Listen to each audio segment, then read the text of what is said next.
Success in life is based on taking risk. The most successful people in life have also made the most mistakes because they take more risk. They are willing to try something new, something unproven. They are willing to experiment, and they are willing to fail. Because they don't consider failure a disaster. Instead, they consider failure an opportunity to learn. A failed experiment tells them what did not work, which provides information regarding how to achieve success. If you want to be successful in your life, you need to be willing to take risks. Of course, these need to be calculated risks. A risk in and of itself does not lead to success. In fact, without evaluating the potential of the risk may be more likely to have negative outcomes, which is why many people avoid risk. They don't understand that successful risk-taking involves calculation and planning. You need to determine whether the risk has the potential to achieve what you want.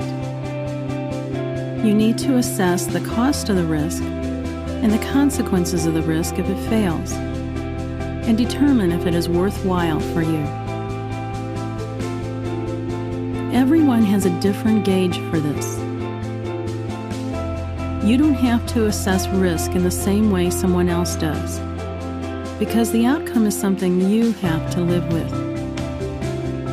Just because someone else is okay with risking their fortune or even their life does not mean that you have to do the same. You need to assess what outcome you are okay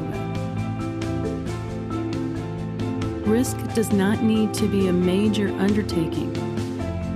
It can be just stepping outside of your comfort zone. It can be trying something different, something you've always wanted to try, but didn't for fear of the outcome.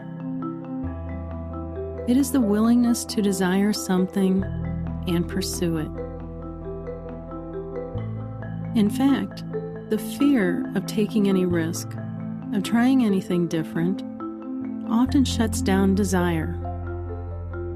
A person comes to believe that they really don't want anything because they have learned they can't have it.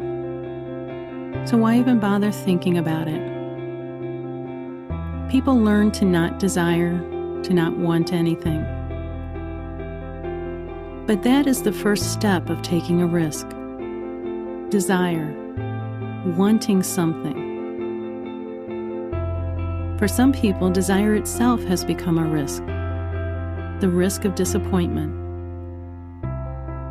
However, it is important to see desire as an opportunity and worth the risk of disappointment. You may or may not be able to have what you want. But by wanting it, by dreaming about it, by imagining the possibilities, you can take the first steps towards it.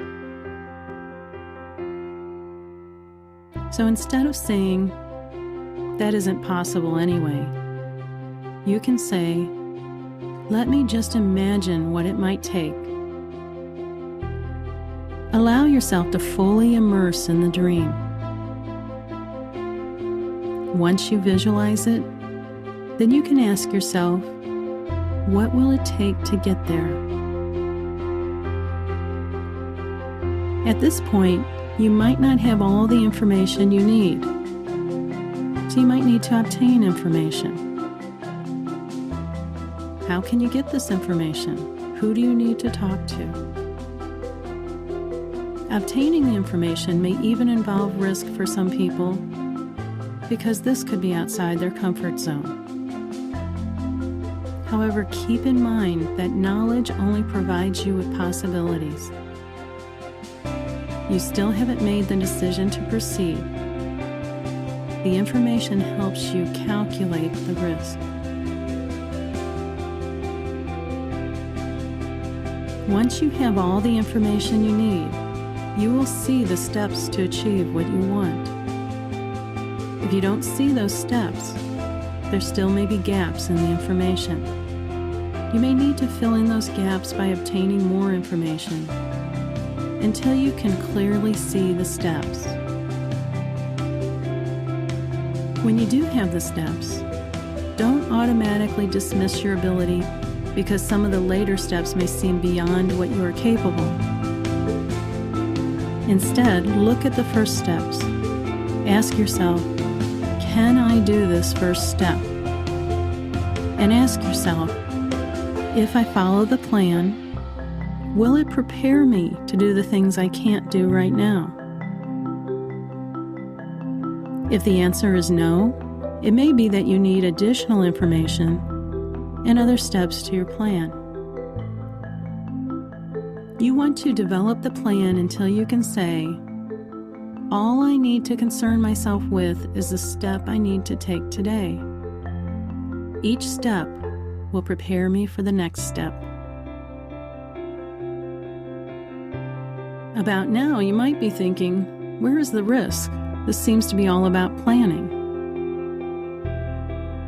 Which is the point I am making. By developing a detailed, well-informed, doable plan, you are minimizing risk.